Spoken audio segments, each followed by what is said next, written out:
तो अब अपन को गिवन है ABCD कर लेते हैं अपन भाई इसमें। तो फिफ्थ वाले क्वेश्चन में एक ही बात करते हैं अपन, वन वाले की बात।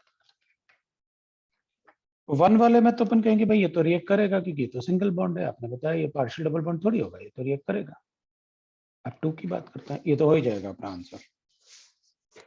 अब टू वाले में अपन कहेंगे, टू वाले में जो अपन को गिवन है, ये गलत बना रहा हूं मैं, वो ऐसे गिवन नहीं है, ऐसे गिवन है टू वाला।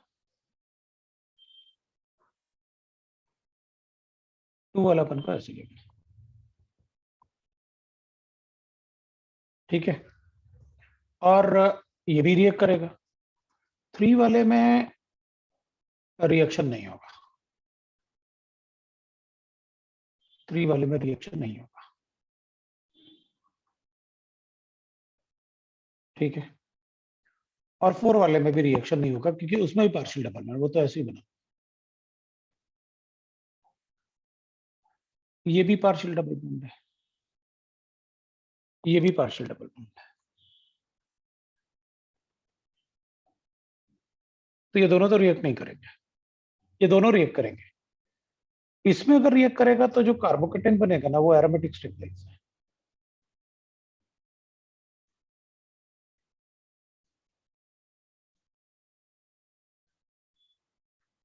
इसमें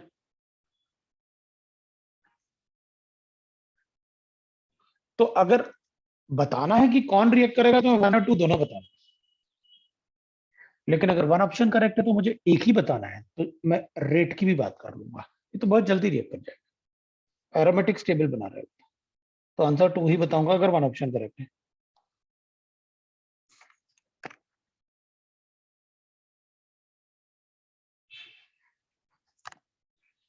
क्वेश्चन नंबर 6 की बात करते हैं। तो आंसर वन और टू दोनों ही होने चाहिए थे, लेकिन अब वन ऑप्शन करेक्ट है तो अपन वो बताएंगे जिसका रिएक्टिविटी ज्यादा। 6 वाले में अपन से पूछा है द शॉर्टेस्ट CCl बॉन्ड।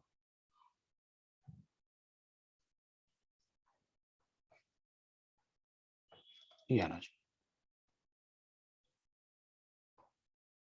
चलो वन की बात करते हैं।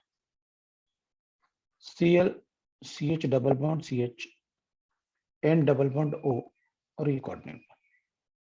अपन कहेंगे देख भाई, इसमें ये इधर शिफ्ट होगा, ये इधर शिफ्ट होगा और ये इधर शिफ्ट होगा, मतलब इधर पार्शियल डबल बॉन्ड है और माइनस M और माइनस I दोनों ही प्रेजेंट है एक ही डायरेक्शन में, मतलब यहाँ पर बहुत देर के लिए डबल बॉन्ड बनेगा। मुझे लगता है शॉर्टेस्ट यही हो जाना चाहिए, इससे ज्यादा और क्या होगा, क्योंकि इसका माइनस M भी बहुत ज्यादा होता है, माइनस I भी बहुत ज्यादा होता है। लेकिन देख लेते हैं एक बार, अपने पास Cl है, CH है और ये CH3 है, इसका प्लस I इफेक्ट होता है, लेकिन इसका प्लस M होता है, इधर जाएगा, इधर नेगेटिव चार्ज बनेगा तो प्लस I डिस्टेबलाइज करेगा। भाई अपन मीजोमेरिक तो ऐसे दिखाएंगे, तो नेगेटिव चार्ज यहाँ बनाना पड़ेगा, इस पे तो नेगेटिव चार्ज बन रहा था तो ये भी ले जा रहा था पूरा, तो बहुत देर के लिए डबल बॉन्ड बना। लेकिन यहाँ पर जो अपन डिलोकलाइज कर रहे हैं ना, तो इस पे नेगेटिव चार्ज तो अनस्टेबल है, तो यहाँ पैसे बनाओगे Cl डबल बॉन्ड CH इस पे नेगेटिव चार्ज और इसी पे प्लस I इफेक्ट, तो अनस्टेबल हो जाएगा ना। अनस्टेबल होगा तो ये वापस ऐसे चला जाएगा, मतलब यहाँ पर कम टाइम के लिए डबल बॉन्ड बनेगा तो सिंगल बॉन्ड कैरेक्टर ज्यादा होगा, यहाँ ज्यादा टाइम के लिए डबल बॉन्ड बन रहा है क्योंकि इससे नेगेटिव चार्ज फिर इधर भी जाएगा और माइनस इफेक्ट भी है, तो नेगेटिव चार्ज बहुत ज्यादा स्टेबल होगा। थर्ड की बात करते हैं। थर्ड वाले में तो ठीक है, लेकिन यहाँ पर डीलोकलाइजेशन तो कम ही है जितना फर्स्ट वाले में था। यहाँ डिस्टेबलाइज नहीं है तो अपन कहेंगे ठीक है, डिस्टेबलाइज नहीं हो रहा तो इससे तो ज्यादा स्टेबल हो जाएगा। क्यों? क्योंकि यहाँ पर नेगेटिव चार्ज कोई प्लस इफेक्ट इसको डिस्टेबलाइज नहीं कर रहा ना इलेक्ट्रॉन देके, जैसे यहाँ पर ये इलेक्ट्रॉन देके इसको डिस्टेबलाइज कर रहा था, यहाँ कोई देने वाला नहीं है, ठीक है। तो इसमें डबल बॉन्ड ज्यादा टाइम के लिए बनेगा इसके कंपैरिजन में, क्योंकि इसमें ये इलेक्ट्रॉन देगा तो ये डबल बॉन्ड ज्यादा टाइम के लिए नहीं बनेगा, ये वापस जल्दी चला जाएगा क्योंकि ये अनस्टेबल बन रहा है। फोर्थ की बात करते हैं। फोर्थ वाला तो ऐसे स्ट्रक्चर है कि उसको अपन को बनाना ही नहीं चाहिए। हम कभी ऐसा नेगेटिव चार्ज नहीं बनाएंगे जिसमें एडजेसेंट एटम के पास लोन पेयर हो। अगर मैं यहाँ नेगेटिव चार्ज बनाऊंगा तो इसके पास लोन पेयर है, उनमें मैसिव रिपल्शन होगा, और मैसिव रिपल्शन होगा तो नेगेटिव चार्ज ही नहीं बनेगा, और नेगेटिव चार्ज नहीं बनेगा तो यहाँ डबल बॉन्ड कैरेक्टर ही नहीं आएगा। ये हाईली अनस्टेबल बनाने वाले एटम है। ये तो हाईली अनस्टेबल है because of the repulsion between these electron density. तो अपन कहेंगे ठीक है भाई, जिस इस पे जितना ज्यादा नेगेटिव चार्ज का स्टेबिलिटी होगा उतना ज्यादा टाइम के लिए डबल बॉन्ड बनेगा, उतना ज्यादा CCl डबल बॉन्ड कैरेक्टर होगा। तो उतना ज्यादा डबल बॉन्ड कैरेक्टर का मतलब है छोटा बॉन्ड। तो इन सब में सबसे बड़ा बॉन्ड सबसे छोटा बॉन्ड डिक्रीजिंग ऑर्डर लिख देता हूँ। सबसे बड़ा 4 हो गया, उसके बाद 2 हो गया, उसके बाद 3 हो गया, उसके बाद 1 हो गया। ये शॉर्टेस्ट है। ये लो।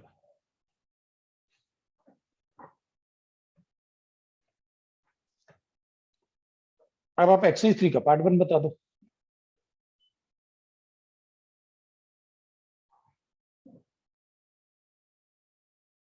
एक्सरसाइज 3 के पार्ट 1 में स्टेबिलिटी बता।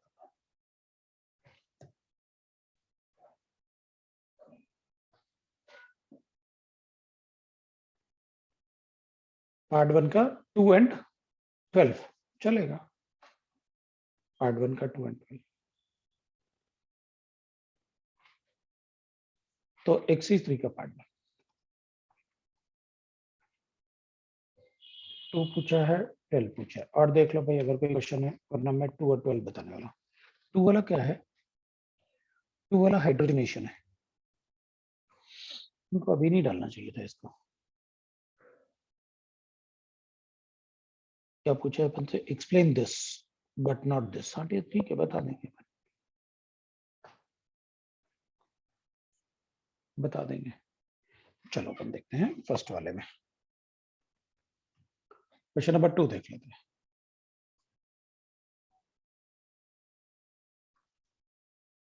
ठीक है, अगर किसी को डाउट है तो बता देना भाई।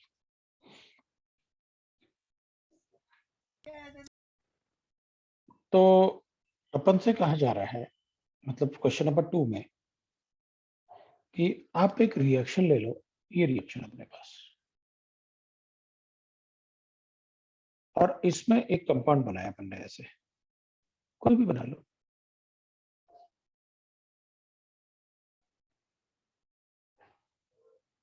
और अपन को चॉइस दिया गया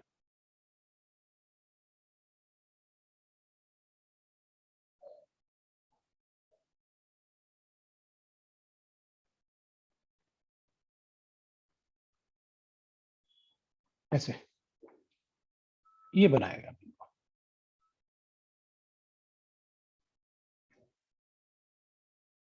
ऐसे बनाया, ये बनाया भाई। ठीक है,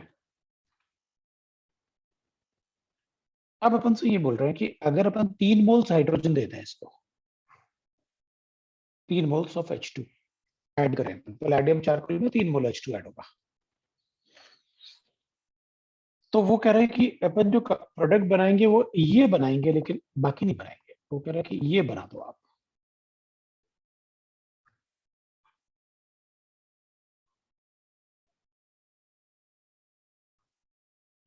वो कह रहा है आप प्रोडक्ट ये बना लो।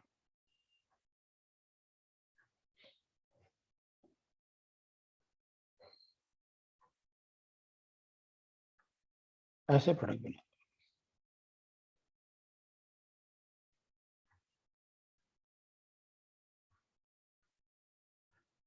ये प्रोडक्ट बनाओ बट नॉट दिस। लेकिन आप ये मत बनाओ।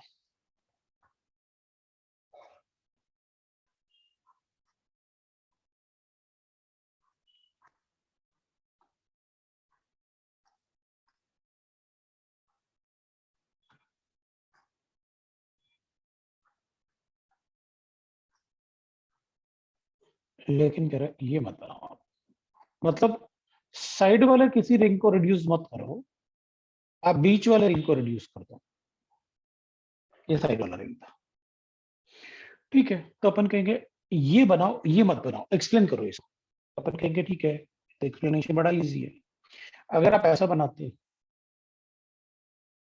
जैसे यहाँ पर अपन चेक करें ना, तो ये देखो एरोमेटिक रिंग तो है, लेकिन यहाँ पर 3 एंटी एरोमेटिक रिंग भी बन रहे हैं, 4 मेंबर्ड है ना, तो 3 एंटी एरोमेटिक भी बन रहे हैं। इसमें there is no anti aromatic ring, all rings are aromatic. Benzene है ना सारे के सारे, लेकिन इसमें अभी भी अपन 2 ऐसे सिस्टम बता सकते हैं जो एंटी एरोमेटिक होंगे। 2 rings can be anti aromatic.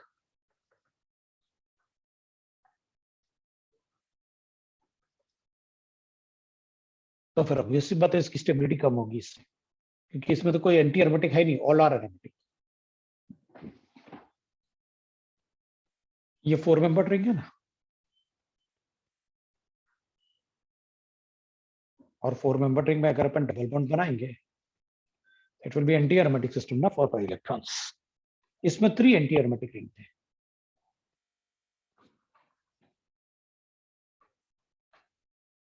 Rings are present. तो अगर अपन रिड्यूस कर दें तो वो रिंग अपन ऐसे रिडक्शन करेंगे कि मॉलिक्यूल में फिर कोई एंटी एरोमेटिक रिंग ना रहे, तो फिर ऑब्वियसली बात है वो स्टेबल ज्यादा होगा। Question number 12। अब वैसे अपन इतना पढ़ चुके हैं कि कोई डाउट नहीं रहेगा, पता आप अगर सॉल्व करोगे तो अपन को कोई डाउट नहीं रहेगा। अब अपन से पूछा number of resonating structures of N is, अपन इसको NaOH से रिएक्ट करेंगे। Actually this is a phenol, तो अगर फिनॉल को अपन NaOH से रिएक्ट करें, मतलब अगर अपन को ऐसे गिवन है और इसको NaOH से रिएक्ट कर दें तो ऐसे फिनॉक्साइड आयन बना देगा। सर एन ने रिप्रेजेंट किया है क्या उसको? एन, तो ये रिएक्शन करने के बाद ऐसे एन बनाना है अपन को पहले, और फिर इसके रेजोनेटिंग स्ट्रक्चर्स बताने। तो चलो अपन उसी को बना देते, ये बना लेता हूं मैं, है हाइड्रोजन को हटा के ये बना देता हूं, मतलब पी, ये जो गिवन है ना जो कंपाउंड, उसको नहीं बना रहा मैं, तो सीधा एन बना लेता हूं। अपन को पता है हाइड्रोजन से रिएक्ट करोगे आप NaOH के साथ, है ना। तो मेरे पास ये कंपाउंड है,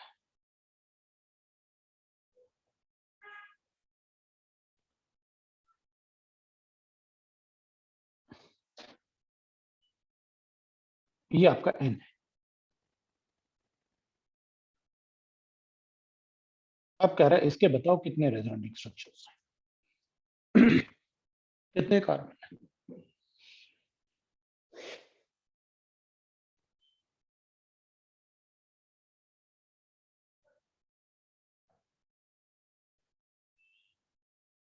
कितने कार्बन है, 10। 10 कार्बन है तो डबल डिजिट इंटीजर तो नहीं बताऊंगा मैं, 9 तो बता ही दूंगा। 10 कार्बन है, क्योंकि 10 कार्बन एटम है तो इतना तो बन ही जाएगा। सभी कार्बन पे डिलोकलाइजेशन कर दूंगा मैं, बस जिससे ऑक्सीजन अटैच्ड है ना उस पर भर नहीं आ पाएगा। इसके अलावा बाकी सभी कार्बन पे नेगेटिव चार्ज आ सकता है, उस पर इसलिए नहीं आ सकता क्योंकि चार्ज का डिलोकलाइजेशन ऑल्टरनेट एटम पे होता है, बाकी सभी पे हो जाएगा। तो अपन कहेंगे करके दिखाओ, आप एक बार बना के दिखा दो ताकि फिर हमसे कभी गलती ना हो, ठीक है। एक तो including this number of resonating structures, ठीक है। हाँ, एक ये बना देता हूं,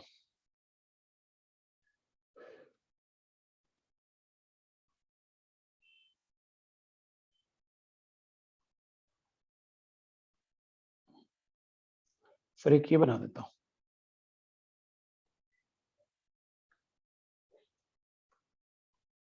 नेगेटिव चार्ज हमेशा डिलोकलाइज होगा अल्टरनेट एटम पे,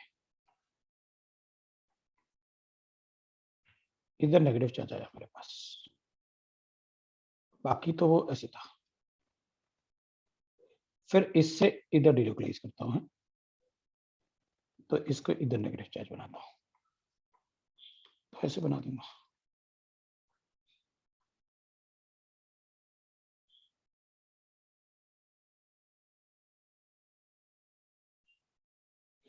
फिर डिलोकलाइज करता हूं,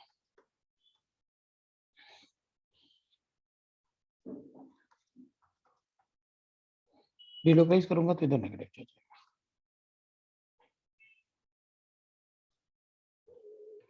फिर एक बार इस नेगेटिव चार्ज को इस तरफ भी डिलोकलाइज कर सकता हूं मैं।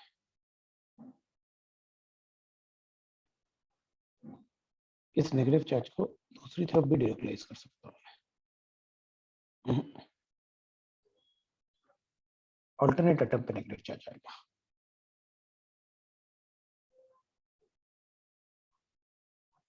मैं इसको इधर बनाऊंगा तो इधर नेगेटिव चार्ज आएगा। फिर मैं इसको इधर ऐसे भी डिलोकलाइज कर सकता हूं।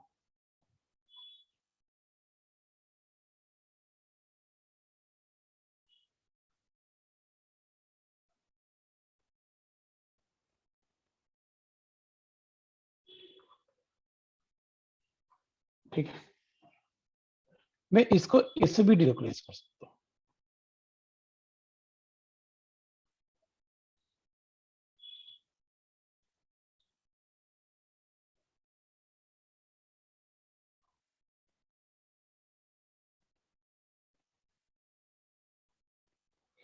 फिर मैं इसको ऐसे भी डिलोकलाइज कर सकता हूं।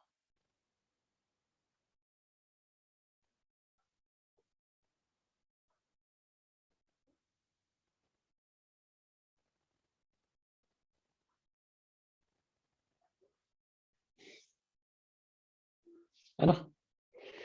फिर मैं बस ये तो बना ही हुआ है और इसकी रेजोनेंस हाइब्रिड ऐसे बना दूंगा। हाइब्रिड को काउंट नहीं करूंगा क्योंकि अपन से तो रेजोनेंटिंग स्ट्रक्चर पूछे उसमें।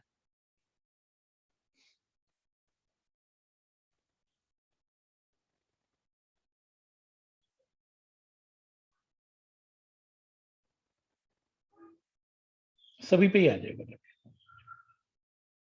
जहां जहां नेगेटिव चार्ज लिखा अपन ने। ये सारे रेजोनेंटिंग स्ट्रक्चर्स हैं। अब अपन को लगेगा सर एक बात बताओ,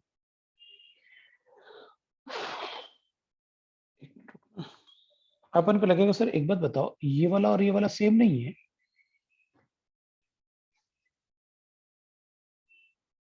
तो अपन कहेंगे नहीं, द डिफरेंट। डिफरेंट क्यों? अगर आप इसको डिफरेंट बोलोगे,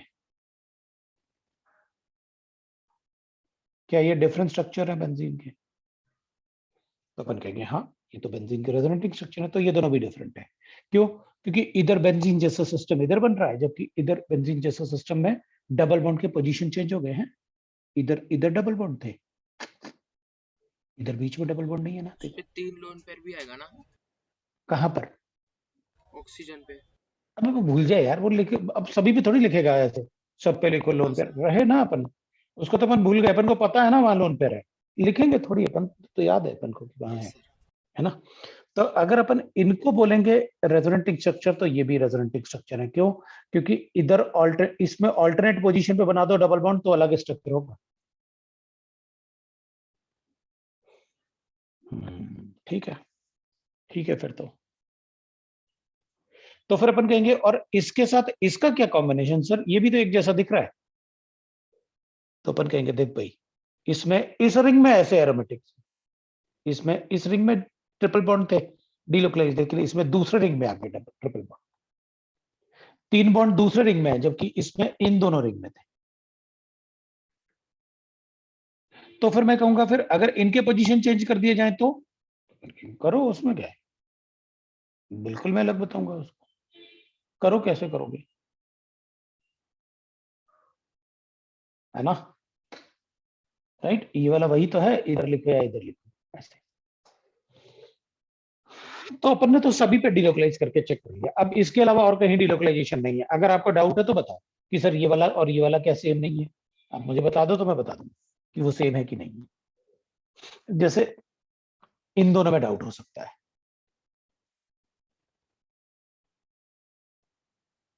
इन दोनों में डाउट हो सकता है, तो वो अलग अलग है भाई। 1 और 2 जो लिखे ना अपन ने ऐसे, इन दोनों में डाउट हो सकता है आपको, तो वो अलग अलग है, अपन को पता है। कैसे अलग अलग है? पोजीशन ऑफ बॉन्ड देख लो, इधर इधर डबल बॉन्ड है, जबकि इसमें इधर डबल बॉन्ड नहीं है। They different.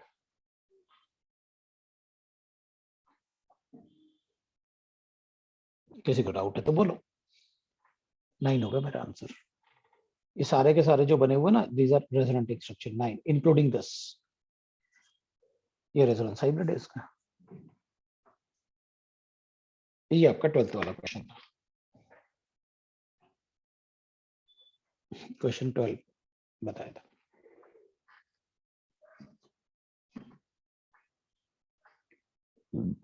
ये आपका जीओसी का डाउट्स था। अब अपन थर्मोडायनेमिक्स पे चलते हैं, थर्मोडायनेमिक्स के डाउट्स।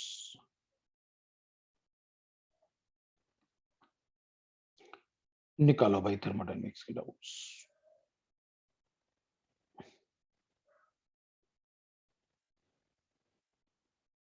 थर्मोडायनेमिक्स के डाउट्स निकालो।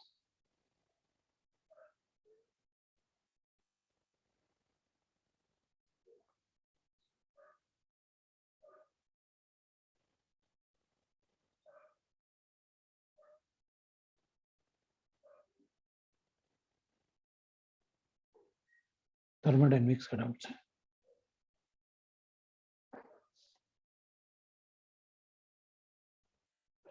Exercise 1 part 1 thermodynamics 1।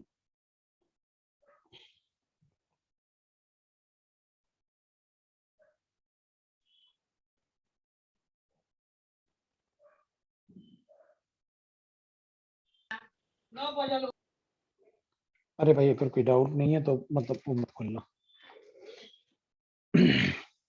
Exercise 1 part 1। चलो भाई मैं नेक्स्ट पेज पे जा रहा हूँ। अभी doubts of thermodynamics.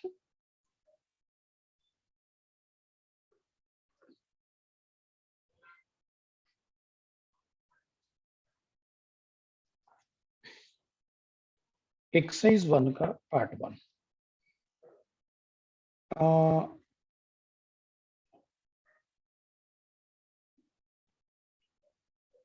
B1 F2 फिर F2 G2 H2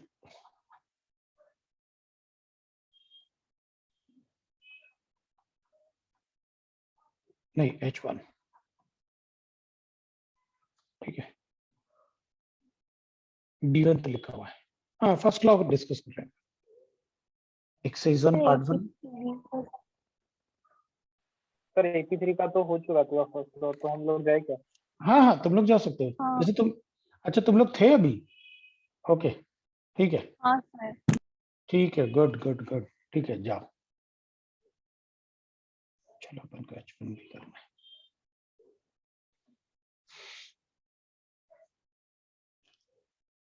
तो B1 से शुरू करते हैं,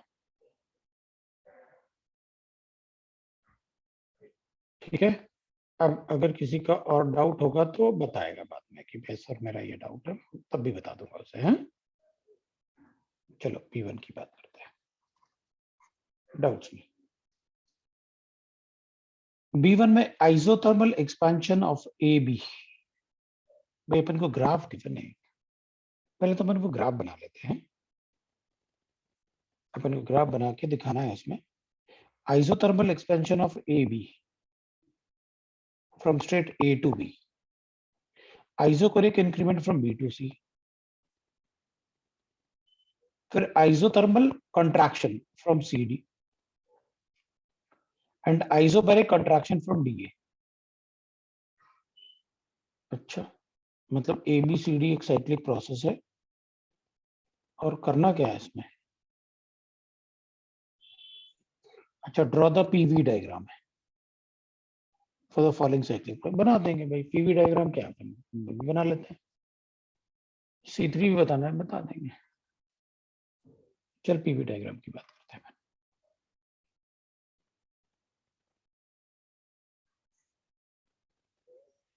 ये PV डायग्राम है। अब इसमें A to B एक्सपेंशन करना है, मतलब वॉल्यूम बढ़ेगा। भाई A है और A to B is isothermal expansion from A to B, तो अपन को लिखना है A to B isothermal expansion, B to C is isochoric मतलब वॉल्यूम कांस्टेंट, और C to D isothermal contraction.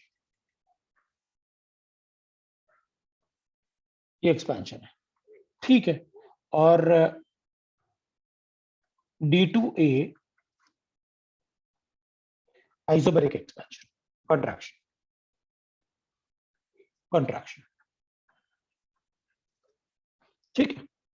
तो एक्सपेंशन करूंगा तो ऐसे होगा, आइसोथर्मल एक्सपेंशन, तो A2B इज आइसोथर्मल एक्सपेंशन, और B2C इज आइसोकोरिक। आइसोकोरिक मतलब वॉल्यूम कांस्टेंट, तो ले भाई B2C हो गया, A2B एक्सपेंशन हो गया, B2C वॉल्यूम कांस्टेंट है, लिखा उसने। आइसोकोरिक है प्रेशर, आइसोकोरिक प्रेशर इंक्रीमेंट, तो प्रेशर बढ़ाया अपन ने। और प्रेशर इंक्रीमेंट को आप कंप्रेशन भी लिख सकते थे, लेकिन वो प्रेशर इंक्रीज इसलिए लिख रहा है कि कंप्रेशन में ऐसा ना हो कि अपन वॉल्यूम अज्यूम कर लें कि कंप्रेस करने के लिए वॉल्यूम चेंज करो, आइसोकोरिक प्रेशर इंक्रीज। अब B2C में आप चाहते हो कि आइसोकोरिक आइसोथर्मल कंट्रैक्शन, मतलब फिर कंट्रैक्शन के लिए तो मुझे ऐसे बताना पड़ेगा। और D2A आइसोबैरिक मतलब कांस्टेंट प्रेशर, हाँ तो D मतलब ऐसे आ गया कांस्टेंट प्रेशर पे ना, तो ये D है। लो भाई हो गया, ये ग्राफ बन गया, ये ग्राफ बन गया। C3 की बात कर लेते हैं। C3 में क्या पूछ रहे हैं?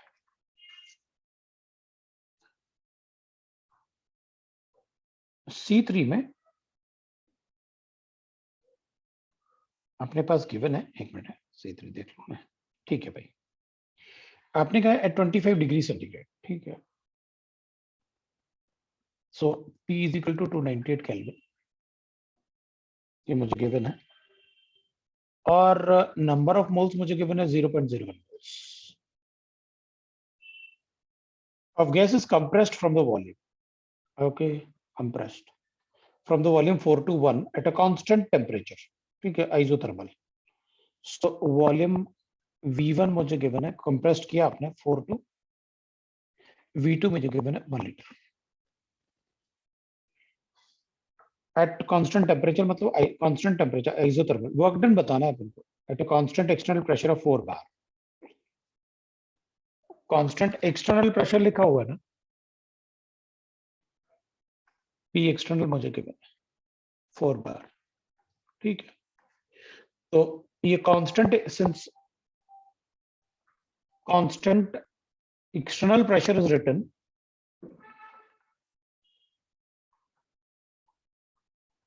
is given, so it is irreversible process, ठीक है। तो work done will be equal to minus P external into V2 minus V1 होता है, V1 होता है इनिशियल और V2 होता है फाइनल। तो work done is equal to minus P external, तो 4 है और वॉल्यूम अपना 4 to 1 है, V2 अपना फाइनल वॉल्यूम 1 है, 1 minus 4, सो मेरे पास 12 आ गया, 12। अब ये प्रेशर तो अपना बार था और वॉल्यूम लीटर्स था। मैंने आपको क्लास में बताया हुआ है 1 bar litre is equal to 100 joules, या 1 atmosphere litre is equal to 101,325 joules, 0.325 joules है ये। तो इधर बार गिवन है तो 100 से मल्टीप्लाई कर दो तो सीधे जूल्स में आ जाएगा वर्क डन। लो भाई वर्क डन आ गया, अब बताओ।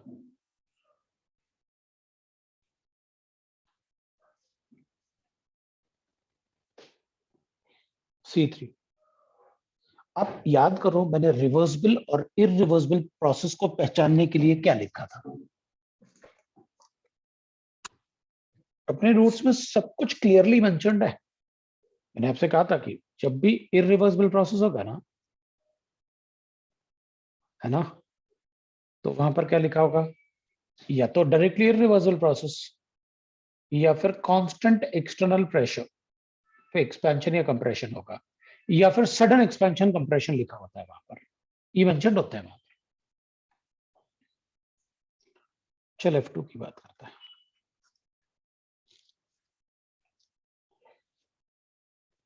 F2 में अपन को गिवन है a piston freely move in an insulated cylinder, है ना। तो a piston freely move in an insulated cylinder from volume 5 to 10 liter, the work done and the heat during the expansion is, देख भाई मेरे पास एक piston है और insulated chamber बना रहा हूं मैं। जनरली अपन इंसुलेटेड चैम्बर का मतलब जैसे थर्मस फ्लास्क वगैरह होता है वैसे बोल देते हैं अपन इंसुलेटेड चैम्बर। अब अपन कहेंगे देखिए इसमें गैस था, ये पिस्टन लगा लेते हैं, इधर गैस है। सपोज से लिखा है of piston freely move in a insulated, अब insulated chamber है मतलब adiabatic process।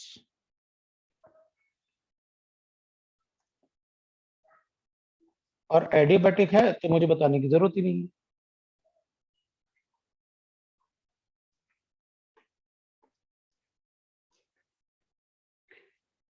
therefore work done is equal to delta E होता है। और वर्क डन क्या होता है, डेल्टा V होता है।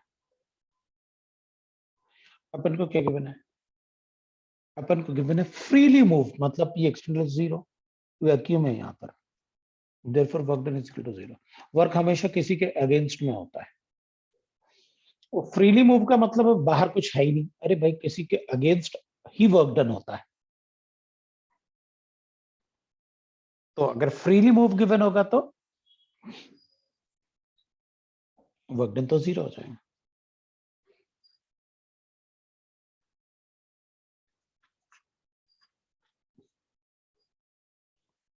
अब हम G2 की बात करें। 10 gram of argon gas is compressed isothermally and reversibly at a temperature of this, ठीक है भाई। Calculate enthalpy change and the behavior of delta H and the ideal behavior delta H for this process। R मुझे given है, argon का mass given है, log 2 given है, पता नहीं क्या क्या गिवन है, ठीक है। देख भाई number of moles of argon मुझे गिवन है 10/40, 10 बाय आर्गन है ना 40.25। फिर अपन को गिवन है G2 है, ठीक है। Compressed isothermally and reversibly from temperature, मुझे टेम्परेचर गिवन है। मुझे कंप्रेशन का आपने मुझे वॉल्यूम दे रखा है 10 लीटर और V2 मतलब फाइनल 5 लीटर तक। Calculate the delta H change पूछा है आपने कि डेल्टा एच चेंज कितना होगा, ठीक है भाई। मेरी एक बार समझ में नहीं आई, अगर आइसोथर्मल है तो delta E is equal to 0, so Q is equal to minus W। Delta H is equal to होता है delta E plus NR delta T, और आइसोथर्मल है तो डेल्टा T भी 0 है। So delta H will be equal to 0 plus 0 हो गया, so it will be equal to 0, 0 हो गया। वर्क डन पूछते तो कुछ बताता, आपने तो एंथैल्पी पूछा, इसके लिए तो इंटरनल एनर्जी भी 0 होता है और डेल्टा H भी 0 होता है आइसोथर्मल प्रोसेस में। तो क्या कैलकुलेट करूं, अगर आप वर्क डन बोलते तो कुछ कैलकुलेट भी करता मैं, है ना भाई। वर्क डन अपन क्या करते हैं, वर्क डन में तो कुछ कैलकुलेट भी करके दिखाते हैं अपन, और क्यू भी अपन कुछ कैलकुलेट करके दिखाते हैं। Work done is minus NRT ln of V2 by V1। ln को अपन कन्वर्ट कर देते हैं किसमें, log बेस 10 में, तो ln of x is equal to होता है 2.303 log x, मतलब बेस 10 में कन्वर्ट किया ये बेस ई से। तो अपन क्या करेंगे, ln को कन्वर्ट कर लेता हूं, minus 2.303 NRT log of V2 upon V1 substitute कर लेते हैं, माइनस 2.303 n तो 10/40 अपन को गिवन ही है। r देख लेते क्या सब्स्टिट्यूट करना है, उसी के हिसाब से यूनिट आ जाएगा। T 300 गिवन है और log ऑफ V2 हो गया अपने पास 10/5, मतलब ये पॉइंट, ये 2 आएगा तो log 2 अपन को पता है कितना होता है, 0.3। सॉल्व कर लेते हैं, हो गया क्वेश्चन, है ना, ये क्वेश्चन हो जाता अपना। तो आर का वैल्यू अगर कैलोरीज में लेंगे तो ये आंसर कैलोरीज में आता, आर का वैल्यू अगर 8.34 लोगे तो जूल्स में आएगा, जूल्स में लिख लेते हैं आंसर। लेकिन आपने तो डेल्टा एच पूछा था, डेल्टा एच तो आ ही गया यहाँ, इट्स 0, मतलब कुछ पूछते तो अपन बताते।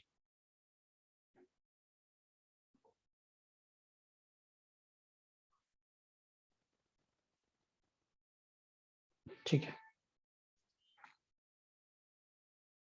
अब अपन H1 की बात करते हैं। चलो G2 भी हो गया अपना, H1 की बात करते हैं। नेक्स्ट पेज पे जा रहा हूँ, H1 की बात करता हूँ। H1 पे गिवन है अपन को what is delta U when, अपन को डेल्टा U कैलकुलेट करना है।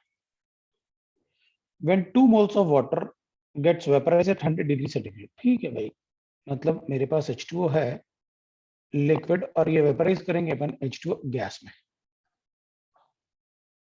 ठीक है।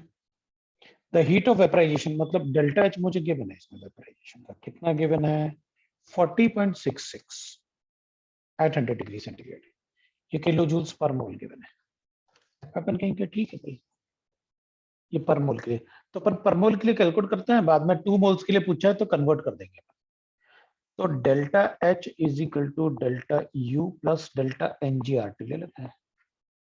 ये इक्वेशन तो सभी कंडीशन में एप्लीकेबल होता है, क्योंकि यहाँ गैसेस मुझे दिख रहा है, गैसेस लिक्विड से फेस चेंज होगा तो इसको यूज कर लूंगा। डेल्टा H मुझे गिवन है, तो डेल्टा U को भी किलो जूल में कन्वर्ट कैलकुलेट करूंगा। डेल्टा N कितना, 1 - 0, क्योंकि ये तो लिक्विड है, सिर्फ उसमें सिर्फ गैस स्ट्रॉन्ग। R का वैल्यू कितना ले लूं, ये जूल्स है तो मुझे लेना पड़ेगा 8.314, लेकिन ये जूल्स है और मुझे दोनों तरफ किलो जूल्स चाहिए, तो ये लो भाई किलो जूल्स हो गया। और टेम्परेचर कितना है, 300 केल्विन गिवन है, 100 डिग्री सेंटीग्रेड गिवन है तो 373 हुआ। लो भाई आंसर आ गया, डेल्टा U हो गया इन किलो जूल्स। 2 है ना यहाँ पे, अगर मान लो ये आया तो फॉर 1 मोल,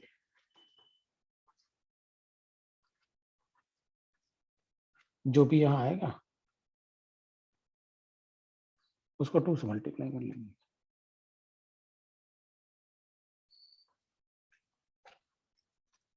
क्योंकि delta H and delta U are extensive properties, अगर एक्सटेंसिव प्रॉपर्टीज होंगे तो मोल्स चेंज होंगे तो चेंज होगा भाई। 1 मोल के लिए गिवन था ना ये, पर मोल, तो 2 मोल के लिए डबल हो जाएगा डेल्टा U।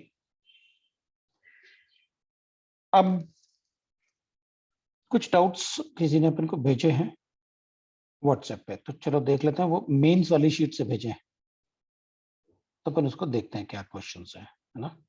और चलो देखते हैं, मैं उसको फॉरवर्ड कर देता हूँ डाउट्स को इन अवर ग्रुप, है ना, 11th वाला जो अपना ग्रुप है ना, उसी में फॉरवर्ड कर देता हूँ। तो ग्रुप में फॉरवर्ड करूंगा तो तुम लोग देख भी सकते हो, मतलब सभी देख सकते हैं उसमें क्या डाउट बता रहे हैं सर, ये फॉरवर्ड कर दिया मैंने। तो इसमें अपन से पूछा है 1 mole of ideal monoatomic gas, ठीक है भाई।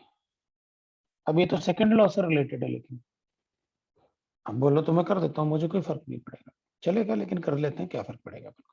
पार्ट 2 अभी करते हैं, पार्ट 2 अभी बताता हूँ, बस 1 मिनट रुको। ये कुछ क्वेश्चंस बता दूं, मैंने उसमें भेजे हैं, ये 12th वाला क्वेश्चन बता रहा हूँ पहले। 1 mole of ideal monoatomic gas, देख भाई मुझे गिवन है monoatomic gas 1 mole, Ideal monatomic gas at temperature T expands from 2 liter against external pressure to 1 atmosphere. देख भाई 1 liter to 2 liter. तो V1 is equal to 1 liter to V2 is equal to 2 liter against constant external pressure. तो मुझे P external given है, that is equal to 1 atmosphere. Under adiabatic condition तो मुझे final temperature बताना है कितना होगा, बता देंगे, इसमें क्या है final temperature. It's a irreversible process.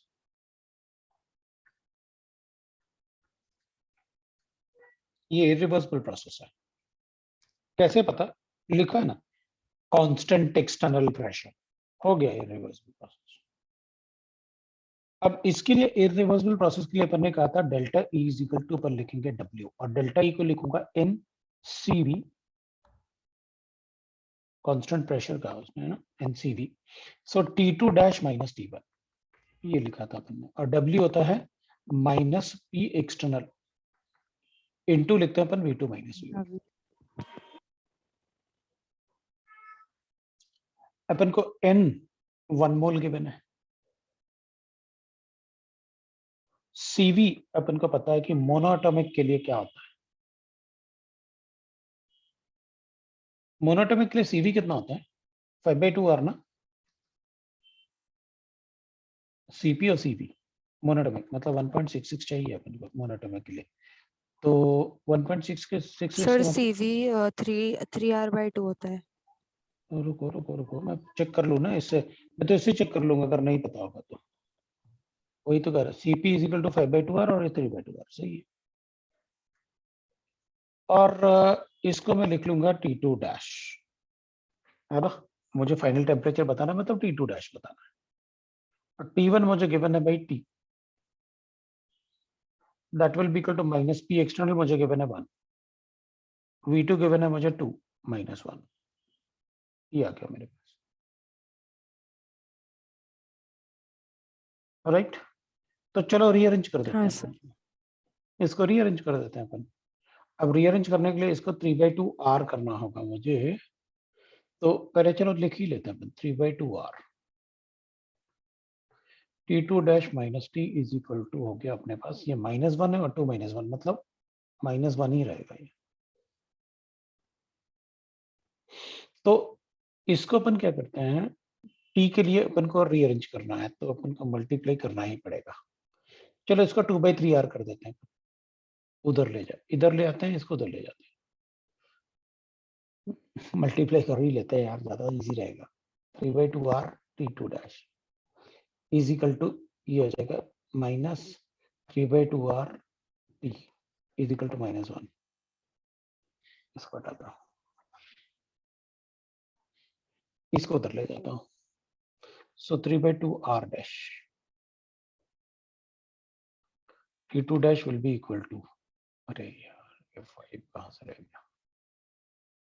तो अपन लिखेंगे इसको 3/2R T -1 और इसको लिख लेते हैं T2 dash will be equal to, क्या करें, 3/2R T -1 डिवाइडेड बाय, इसको नीचे ले आते हैं 3/2R.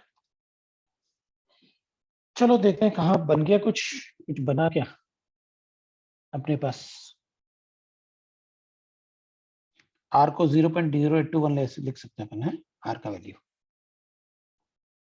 हाँ तो सर. कौन सा आंसर बता दें, T माइनस ना, चल मल्टीप्लाई कर देते हैं इसको. ये -1 था, ओवरऑल नहीं आएगा, नहीं ओवरऑल ही आएगा, ये तो ओवरऑल ही आएगा.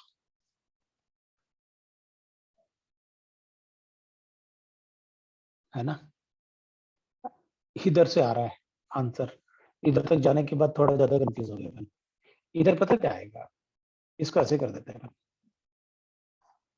सेकंड वाला है ना. हाँ इसलिए तो कह रहा हूँ मैं कि उधर हाँ से अपन सर. उधर से अपन को ज्यादा जल्दी मिल रहा है ना. सेकंड वाला आ रहा है आंसर, T माइनस हो जाएगा, सही है. T को उधर ले जाएंगे ना अपन, तो T माइनस हो जाएगा अपने पास. हो गया, ये 2/3 आ रहा ना अपने पास, -1. नहीं काहे को मल्टीप्लाई किया ना अपन ने, मल्टीप्लाई बाय माइनस लो आ रहा है अपने पास। क्या आएगा ना? क्या आवाज अजीब सी आई?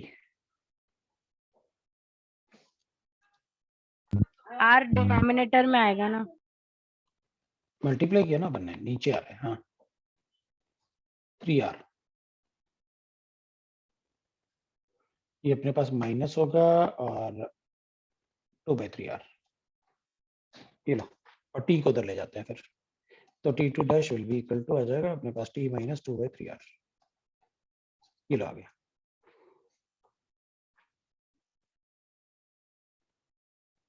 है ना, t माइनस 2/3r हो गया अपने पास।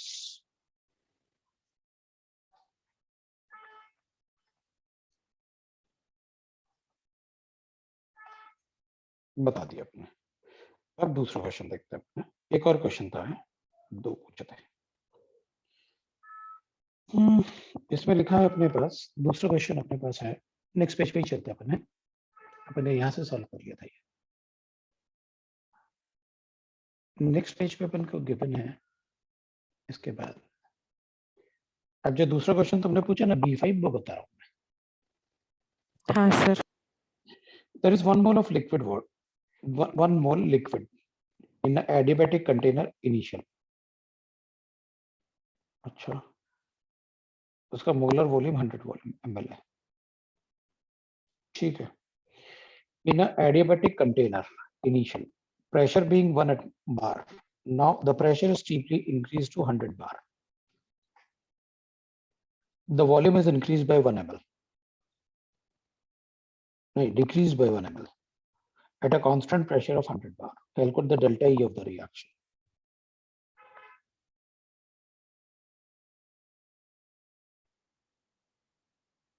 Given that delta E is of the reaction, ये अपन को बताना है।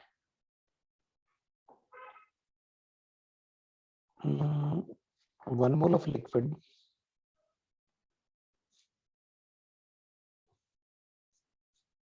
एक मिनट है,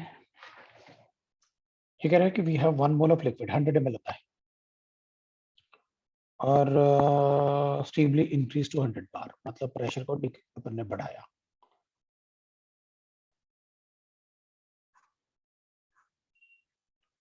ये अपने पास के बने, इसमें 1 मोल ऑफ लिक्विड है मतलब 100 ml है।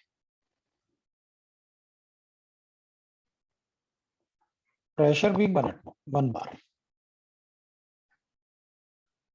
the pressure is steeply increased to 100 bar.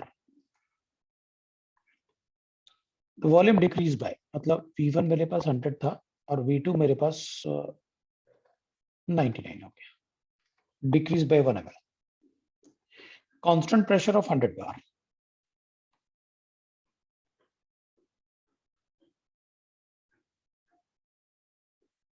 Under the constant pressure of 100 bar.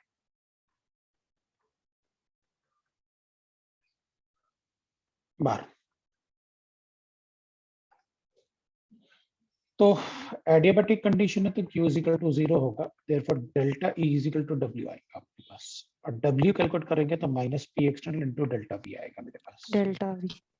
So minus P external 100 bar है और डेल्टा V लिखूंगा तो 1 आ रहा है, V2 minus V1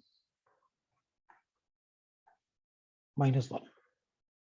So it comes out to be 100 bar liter, नहीं ml, ये तो ml में है था ना,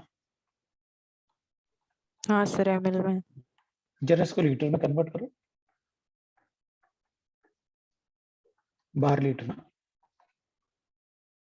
तो फिर अपन वर्क डन को कन्वर्ट कर लेंगे। किसमें? बार लीटर को अपन को कन्वर्ट करना आता है, इसको 100 से मल्टीप्लाई करोगे तो ये जूल्स में आ जाएगा।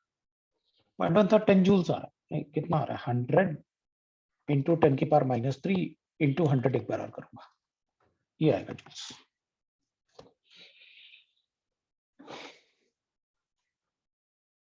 बाकी कन्वर्ट कर लेना अपने आप, जो भी आपको करना, लेकिन जूल्स में ही आएगा।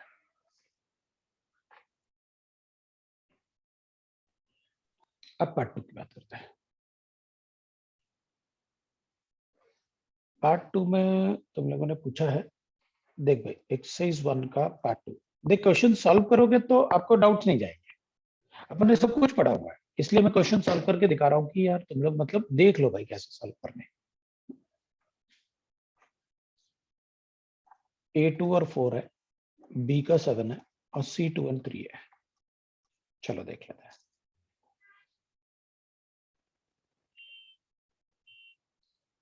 A2 एंड 4 है। A2 में कह रहे out of boiling point entropy pH EMF the cell. गलती से ये वो गलती से ही हो गया। अच्छा हो गया वो।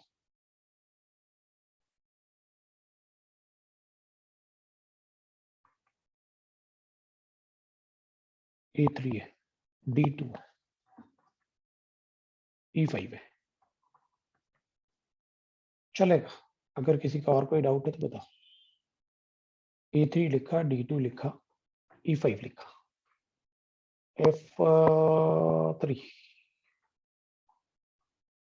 G4 G5 भी है, H1 है।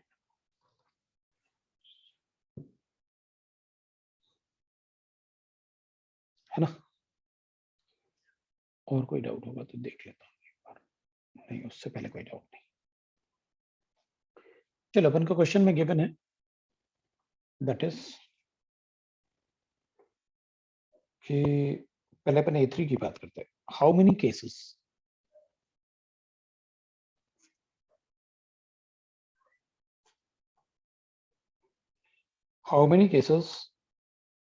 bodies becomes hot when the mechanical energy loses? Rub your hands. In how many cases bodies become hot due to the mechanical energy? हाँ, तो रब योर हैंड मतलब गर्म हो जाएंगे ना, रब करेंगे तो मैकेनिकल एनर्जी लॉस होगा ना, तभी तो गर्म हो रहे हैं। अपन तो सीधे बोलेंगे भाई मैकेनिक मतलब हीट किस में होगा, मैकेनिकल एनर्जी से। Two vehicles collide with each other, हाँ गर्म हो जाएंगे। अपन ताली बजाएंगे तो ऑब्वियस बात है गर्म होंगे आप। एरोप्लेन क्रैश, हाँ क्रैश में भी वही होगा, रब करेंगे ना एक दूसरे को, जमीन के साथ रब होगा। Sliding of legs on the roofs और द सरफेस, हाँ और स्लाइडिंग करोगे तो भी गर्म होगा, मैकेनिकल एनर्जी ना, तो हीट एनर्जी होगा ना, सभी करेक्ट है इसमें तो। फिफ्थ वाला, transfer of energy from one body to another, no no no, it is not rub, it is convention ना, और रबिंग थोड़ी हुआ, और बॉडी का आपस में टच ही नहीं हो रहा तो मैकेनिकल स्ट्रेस कैसे आएगा? ओनली 4, 1 2 3 4, फिफ्थ वाला ग्राउंड, और बॉडी आपस में कांटेक्ट में ही नहीं है।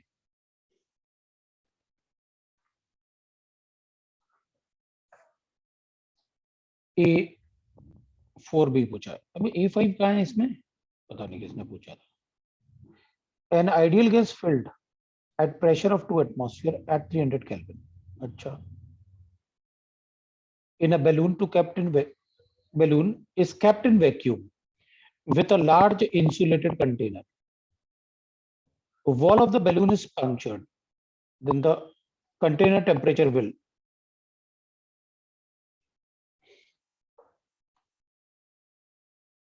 पता क्या है वो कह रहा है A4 में अपन से, एक इंसुलेटेड वेसल है और उसमें एक बैलून है, उसमें गैस है, अपन इसको पिन लगा के पंक्चर कर दें, तो वो पूछ रहा है पंक्चर करेंगे तो wall of the balloon is punctured, then the container temperature. भाई वर्क डन तो हुआ नहीं कुछ, बोल रहा था वो कि बाहर कुछ है ही नहीं, वैक्यूम है। अगर वर्क डन नहीं हुआ, वैक्यूम का मतलब है Q is equal to 0, तो delta is equal to W। जब वर्क डन W 0 है तो एनर्जी चेंज क्यों होगी? There is no change in energy.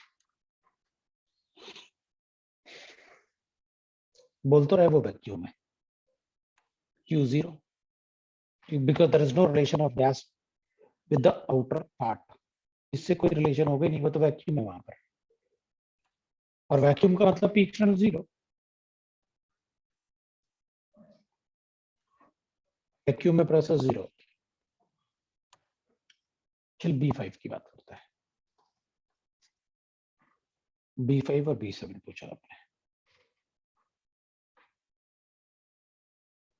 B5 में आपने कहा है कि अपने पास एक वॉल्यूम और टेम्परेचर का ग्राफ गिवन है, उसमें ग्राफ गिवन है अपन को, तो मैं ग्राफ बना लेता हूँ B5 में। अब जरूरी नहीं कि बिल्कुल एग्जैक्ट सीधा ऐसे बनाओ, अब बना दो रफ जल्दी से। तो अपन को ना एक ऐसे ग्राफ गिवन है, ऐसे गिवन है, और इसमें ये A है, ये B है, ये C है। ये B5 आज चिंता मत कर, मुझे पता है ना। तो अपन क्या करेंगे इस ग्राफ में, A2 ये टेम्परेचर कांस्टेंट है, मतलब आइसोथर्मल। इसमें T को नहीं, अरे टेम्परेचर कांस्टेंट तो उसमें होगा A2C में, है ना। ये वाला क्योंकि यहाँ टेम्परेचर कांस्टेंट है ना, यहाँ तो वॉल्यूम कांस्टेंट है, या आइसोकोरिक। यहाँ पर अपन कहेंगे आइसोथर्मल। ये वाला अपन कहेंगे ऐसे लग रहा है जैसे V is directly proportional to T। कब होता है? जब प्रेशर कांस्टेंट होता है। आप ऐसे ही तो बना रहे हो V के प्रोपोर्शनलिटी में, बन गया। तो A2B आइसोकोरिक, B2C आइसोबैरिक, और C2A वापस आइसोथर्मल। हो गया। ये तो बड़ा इजी है यार, आइडियल गैस से ही कोरिलेट करके बता दूंगा। ये B5 नहीं है मेरे, इसमें B5 PD ग्राफ है। हाँ सर। क्या? समय The PD graph as given below was observed for the process of an ideal gas। ये वाला क्वेश्चन है। ये तो B6 B7 है। सर मैं हमने वो PDF से किया है। अच्छा, तो जो भी, तो फिर सर भाई और A5 भी था। तुम लोग की आवाज बहुत कट रही है यार। सर A5 भी था। A5 कहाँ है इसमें? मेरे इसमें तो है ही नहीं। मतलब है वो PDF में। हाँ तो PDF जो तुमने लिया होगा वो, लेकिन PDF में अलग से कैसे हो सकता है यार? तो PDF पूरा। अरे पीडीएफ में कुछ क्वेश्चंस एक्स्ट्रा होते हैं जो कि मॉड्यूल में नहीं है। सर कुछ स्क्रीनशॉट भेजूं क्या फिर आपको? और क्या है, स्क्रीनशॉट भेज दो। जो नहीं होगा तो स्क्रीनशॉट भेज देना, बस उस पर चैट पे लिख देना मैंने कुछ स्क्रीनशॉट भेजे हैं PDF के, आप बता दूंगा। अभी चलने देते हैं इसको, अभी जितना है उतना तो कर ही लेते हैं, है ना। तो एक क्वेश्चन है जैसे B7 है, इसमें एक ग्राफ गिवन है और the graph is like this. PT graph given है और ऐसे गिवन है, इधर A लिखा है, इधर B लिखा है। अब ये कह रहा है कि PD ग्राफ है, below is observe the process of an ideal gas. ये आइडियल गैस का प्रोसेस है, इनमें कौन सा स्टेटमेंट करेक्ट होगा? तो अपन को गिवन है A कि वर्क डन पॉजिटिव है और डेल्टा H पॉजिटिव है। B अपन को गिवन है वर्क डन नेगेटिव है एंड डेल्टा H नेगेटिव है। पहले अपन इतने से ही अपना काम बन जाएगा। देख भाई, A to B जाओगे तो टेम्परेचर बढ़ेगा, और टेम्परेचर बढ़ेगा तो डेल्टा H पॉजिटिव होगा। मतलब ये वाला तो गलत हो गया, ये सही हो सकता है। अगर टेम्परेचर बढ़ेगा इधर से इधर, है ना, प्रेशर कांस्टेंट है और टेम्परेचर बढ़ रहा है, इसका मतलब वॉल्यूम बढ़ रहा होगा। भाई आप कह रहे हो temperature PV equal to nRT, A to B में नियरली अगर देखें तो प्रेशर कांस्टेंट है, ये भी कांस्टेंट हो गया। तो V is directly proportional to T ना, टेम्परेचर बढ़ेगा तो वॉल्यूम बढ़ेगा, और वॉल्यूम बढ़ेगा तो work done will be equal to minus T external into delta V ना, V2 माइनस V1। तो V2 बड़ा होगा एक्सपेंशन में V1 से, तो वर्क डन को नेगेटिव आना चाहिए। मतलब अपना ऑप्शन ऐसे कुछ हो जाना चाहिए, वर्क डन नेगेटिव हो और डेल्टा एच पॉजिटिव हो तो सही हो जाएगा। तो देखना मैंने कैसे किया, मैंने कहा ए टू बी में ना टेम्परेचर बढ़ रहा है, अगर टेम्परेचर बढ़ेगा तो एनर्जी बढ़ेगी, अगर एनर्जी बढ़ेगी कांस्टेंट प्रेशर पे तो डेल्टा एच ग्रेटर देन 0। अब अपने कहा यार कांस्टेंट प्रेशर पे अगर ए टू बी जाना है तो प्रेशर कांस्टेंट है और टेम्परेचर बढ़ा रहे हैं, अगर प्रेशर कांस्टेंट रखोगे और ये दोनों भी कांस्टेंट होते हैं तो टेम्परेचर बढ़ाओगे तो वॉल्यूम बढ़ेगा, अगर वॉल्यूम बढ़ेगा तो अपन को पता है डेल्टा वी मतलब वर्क डन हो जाएगा minus P external into V2 minus V1। V2 बड़ा है V1 से क्योंकि बढ़ रहा है, तो इसका मतलब है कि वर्क डन नेगेटिव आएगा। हो गया क्वेश्चन। सी देखते हैं, सी वाले में गिवन है। चल नेक्स्ट पेज पे चलो, C23 है और D2 है। चलो इसको डिस्कस करते हैं। सी के 2-3 में अब C2 में देखते हैं। C2 में मेरे इसमें गिवन है the work done in ergs for the reversible expansion of 1 mole of a ideal gas from a volume of 10 liter to 20 liter at 25 degree centigrade। इसमें रिवर्सिबल एक्सपेंशन गिवन है अपन को, और रिवर्सिबल है तो अपन को लिखना पड़ेगा ऐसे, work done is equal to -2.303 nRT log of V2 पर V1 होता है। लो भाई, तो एक्सपेंशन की बात करेंगे तो -2.303 n अपन को गिवन है अर्ग्स फॉर 1 मोल ऑफ गैस, तो 1 मोल ले लेते हैं, R का वैल्यू अर्ग्स में ले लेंगे तो जूल्स में होता है 8.314 और 1 जूल इज इक्वल टू होता है 10 की पावर 7 अर्ग्स। लो भाई हो गया। टेम्परेचर कितना गिवन था अपन को इसमें, ideal gas from 10 to 20 litres, ठीक है, 25 डिग्री सेंटीग्रेड तो 298 हो जाएगा। सो लॉग ऑफ 20/10 हो जाएगा, लॉग 2 हो जाएगा। देख लो भाई क्या करना है, अर्ग्स में लेना है आंसर, कर देते हैं।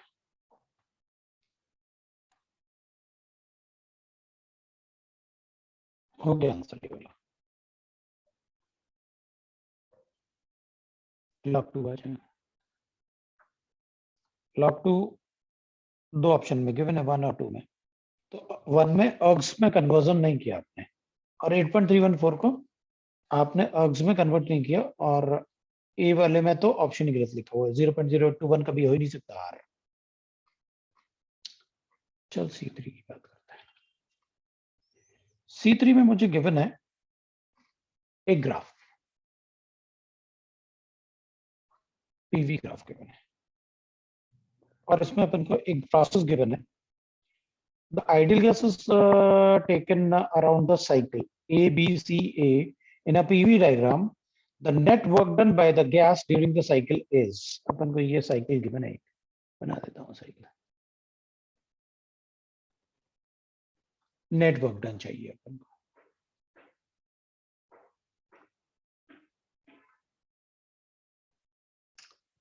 A से B तक, B से C तक और C से फिर A तक, ये साइकिल बनाई है। इसमें अपन को सारे पार्ट गिवन है, इधर 6P1 है, ये 6P1 है और ये P1 है, और इधर वॉल्यूम B1 है और 3V1 है।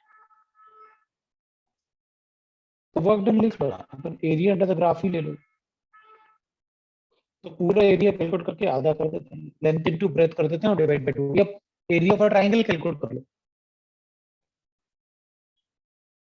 Half of base into height, या पूरा कैलकुलेट कर लो, लेंथ इनटू ब्रेथ और आधा कर देना।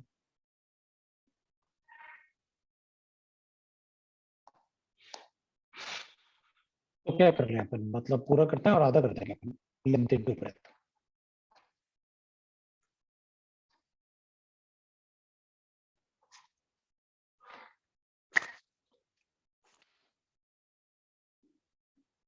है ना, तो कितना गिवन है लेंथ, इसको ले लेते हैं और इसको ले लेते हैं।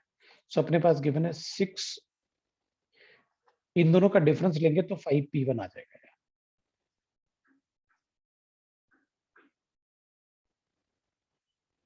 5P1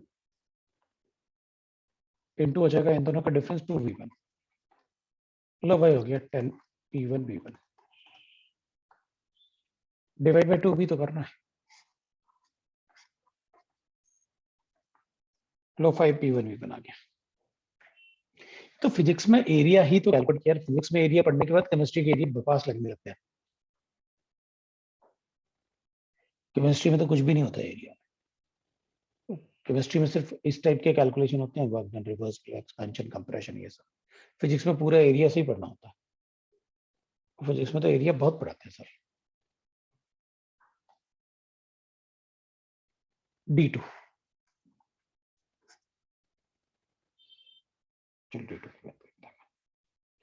D2 में अपन को गिवन है for freezing of a liquid in a system.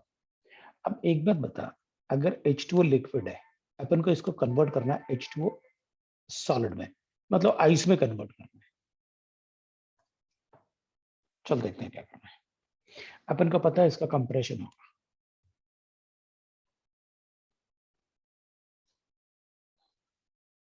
Ice में कन्वर्ट करोगे तो डेल्टा H नेगेटिव होगा,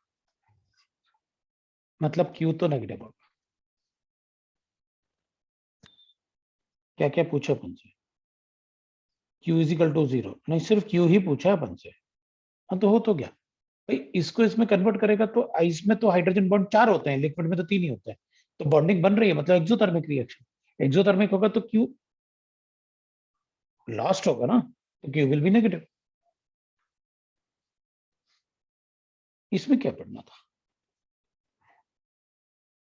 राइट। अब D के बाद E5F3H1, E5H3F3H1, G भी था कुछ, G में अरे बाप बहुत ज्यादा है इसमें, 3 4 5। चलो E5 की बात करते हैं। बताओ E5 में अपने पास गिवन है when 2 moles of hydrogen gas join together to form a hydrogen molecule। कर लेते हैं भाई, ये कह रहा है कि इसको ज्वाइन करके H2 बना दो, बना दिया, एक डेल्टा H नेगेटिव होगा, है बॉन्ड फॉर्मेशन हो रहा है ना, ठीक है ठीक है, in a closed vessel with diathermic walls, ठीक है। तो ये कह रहा है कि वर्क डन इज नेगेटिव, भाई आपका वॉल्यूम कम हो रहा है टू वॉल्यूम से, तो work done is equal to minus P external into V2 minus V1। तो ये वैल्यू छोटा है इससे, नहीं वर्क डन इज पॉजिटिव, ठीक है। फिर डेल्टा U नेगेटिव, हाँ वो तो हो गई क्योंकि एनर्जी तो रिलीज होगी, सो डेल्टा H और डेल्टा U दोनों ही नेगेटिव होगी। फिर Q is positive, no no no no, Q of surrounding is negative. भाई अगर ये नेगेटिव है तो energy will be released, diathermic है, डायथर्मिक का मतलब है जिससे हीट एक्सचेंज हो सकता है लेकिन मैटर एक्सचेंज नहीं हो सकता, दैट इज कॉल्ड डायथर्मिक। तो Q ऑफ सिस्टम नेगेटिव, तो Q ऑफ सराउंडिंग पॉजिटिव। ये ले भाई, ये है मेरे पास।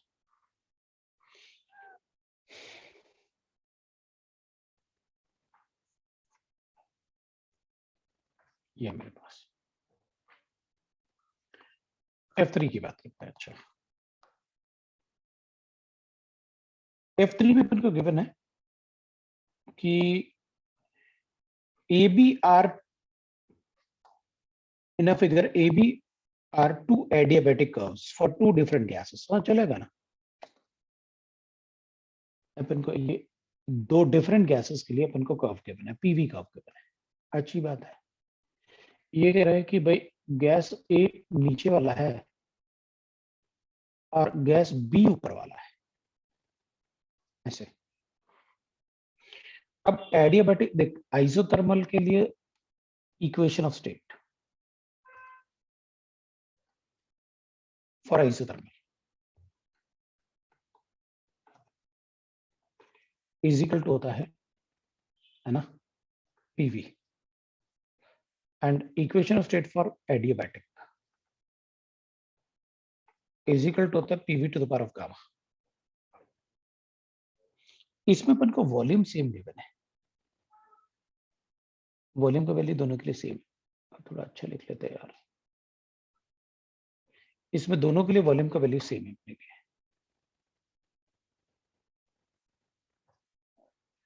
तो वॉल्यूम का अगर वैल्यू सेम है तो प्रेशर का वैल्यू एक बार लिख के देखते ना, P1 V1 to the power of gamma is equal to P2 V2 to the power of gamma।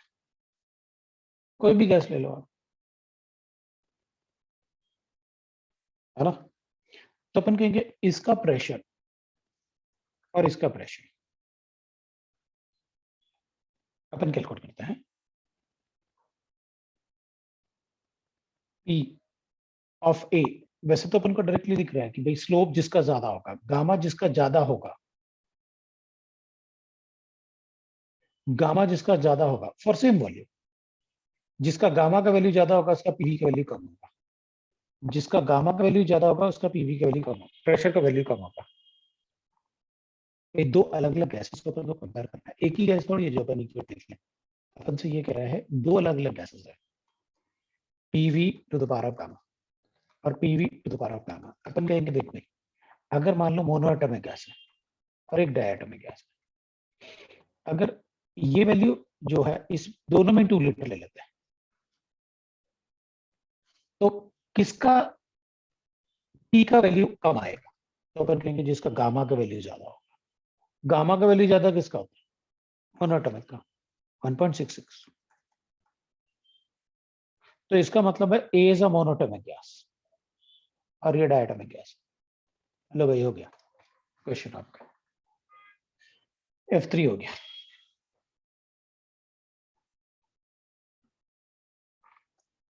F3 हो गया। जी की बात करते हैं, जी में आपने 3 4 5 तीन ही पूछे हैं, चलेगा अभी कर लेते हैं। चल G3 की बात यहीं कर देते हैं, ठीक है।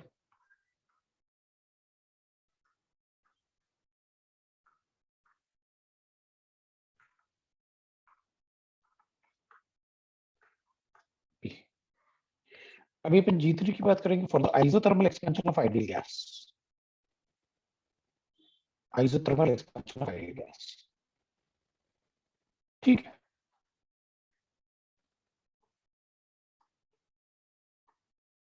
एक्सपेंशन की बात कर रहे हैं तो अपन कहेंगे देखो भाई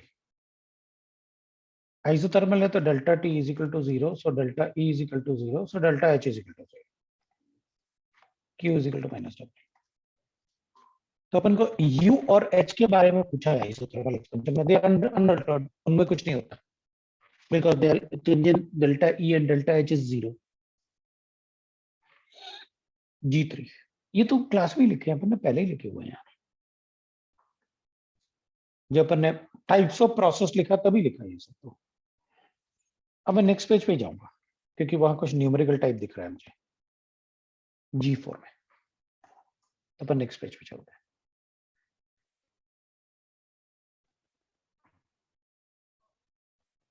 G4 में, G4 में अपन को क्या है, अब वेसल कंटेन पीडीएफ में G4 ही नहीं, G4 नहीं है मेरे इसमें, तो G5 भी गिवन है। तो पीडीएफ में चल। सर मुझे डाउट है, लेकिन जिसका डाउट है उसको बता देते हैं। हाँ सर। तो G4 है, G4 के लिए अपन को गिवन था वेसल कंटेन, मैं बनाऊंगा वो बना देता हूँ ना, vessel contain 100 litre of liquid X, एक वेसल है जिसमें 100 लीटर लिक्विड X है, ये तो लिक्विड है। Heat is supplied to the liquid such that the fusion होना चाहिए, such a fashion that the heat given is equal to enthalpy change. अच्छा एट कांस्टेंट प्रेशर आपने QP दिया, ठीक है, आपने डेल्टा H दिया। The volume of the liquid increases by 2 liters. Delta V is equal to 2 liters. if the external pressure is 1 atmosphere, if the external pressure is 1 atmosphere and if the external pressure is 1 atmosphere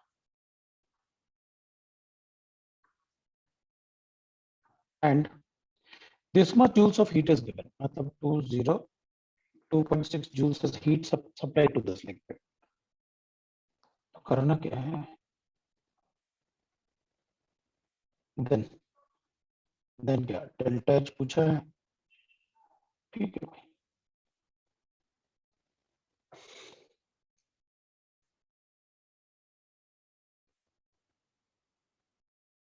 A vessel contain 100 liters of this.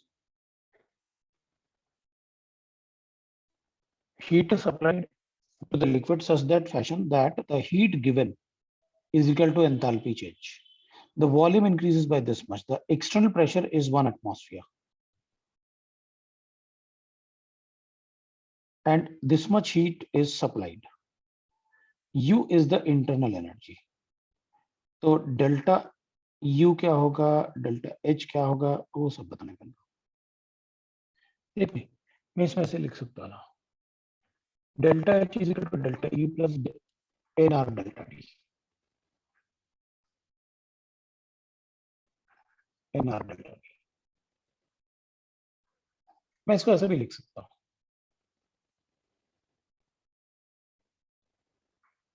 Delta H is equal to heat supplied at constant volume QP given है अपन को, तो constant volume पे क्या होगा, constant volume पे CP हो जाएगा. तो कांस्टेंट वॉल्यूम में तो अपन को कुछ गिवन ही नहीं है, अपन को डेल्टा H गिवन है. किस क्वेश्चन में ए ऑप्शन हो नहीं सकता, बी ऑप्शन में डेल्टा U गिवन है अपन को, डेल्टा H पॉजिटिव अपन को गिवन है, तो अपन को आंसर सिर्फ बी और डी में से कोई एक हो सकता है, बी और डी में से कोई एक हो सकता है, क्योंकि वो इसलिए ना कि डेल्टा H और डेल्टा U दोनों जीरो हो नहीं सकते. डेल्टा H तो आपने दे ही रखा है मुझे क्वेश्चन में, ये डेल्टा H ही तो है, तो जीरो थोड़ी हो सकता है. और हीट गिवन है इसलिए नेगेटिव नहीं हो सकता, पॉजिटिव होगा. सो सी वाला गया, ए वाला गया, अब अपने पास बी और डी बचा हुआ है. अब डेल्टा H और डेल्टा U इसके लिए इक्वल होंगे क्या, जब वॉल्यूम चेंज हो रहा है तो मैं इक्वल कैसे बताऊं, वॉल्यूम चेंज हो रहा है एक्सटर्नल प्रेशर पे, तो मैं इक्वल कैसे बताऊं, volume change delta V 2 litres आ रहा है. अब इसमें मोल्स गिवन नहीं है मुझे, लेकिन मैं इसको ऐसे पी डेल्टा V लिख लेता हूं. ये मुझे 1 गिवन है और डेल्टा V 2 लीटर्स गिवन है. वॉल्यूम चेंज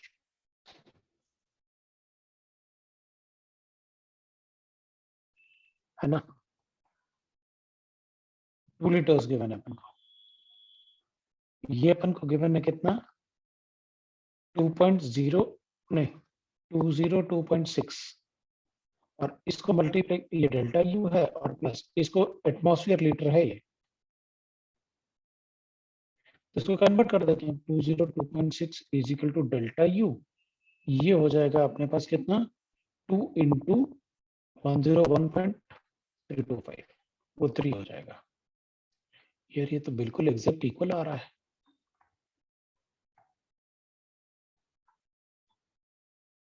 कैंसिल हो गए, delta U is equal to 0. Answer is coming out to be delta U equal to 0, मतलब डी आंसर हो गया. G5. When solid melts, decrease in enthalpy. भैया melt करोगे ना, delta H ना, तो मेल्ट करना है तो मुझे डेल्टा H पॉजिटिव लेना पड़ेगा, तो एंथैल्पी बढ़ाना पड़ेगा मुझे, इंक्रीजेस द एंथैल्पी. एक और गिवन है अपना H1 और करते हैं तो अपना ये खत्म हो जाएगा. H1 में अपने पास गिवन है H2O को आपने सॉलिड से H2O को लिक्विड में कन्वर्ट करना है. This phase transition is carried out at a constant temperature and pressure. तो कांस्टेंट टी एंड पी है। ठीक है भाई, अब ये कह रहा है कि कैलकुलेट द वर्क डन, तो अपन को एक्सपेंशन करना है, सॉलिड से लिक्विड में कन्वर्ट होगा। तो फेज ट्रांजिशन है अपने पास, work done during the process, constant pressure, the phase transition is carried out at constant temperature and pressure. Liquid में अगर कन्वर्ट करूंगा कांस्टेंट टेम्परेचर और प्रेशर पे, एक्सपेंशन अज्यूम करूंगा क्या?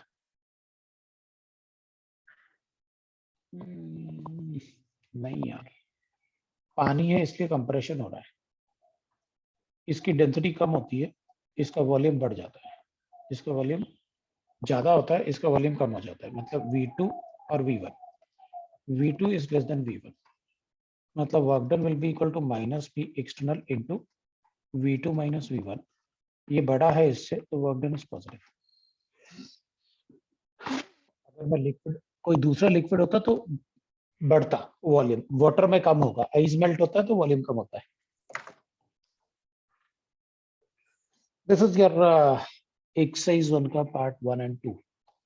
आज इतना ही करते हैं, नेक्स्ट क्लास में फिर डिस्कस करेंगे, पहले पढ़ेंगे फिर डिस्कस करेंगे नेक्स्ट क्लास में। Okay sir. है ना? ऑफलाइन क्लास होगा ना, क्यों नहीं होगा? बिल्कुल होगा, अभी नहीं होगा लेकिन नेक्स्ट वीक से हो सकता है।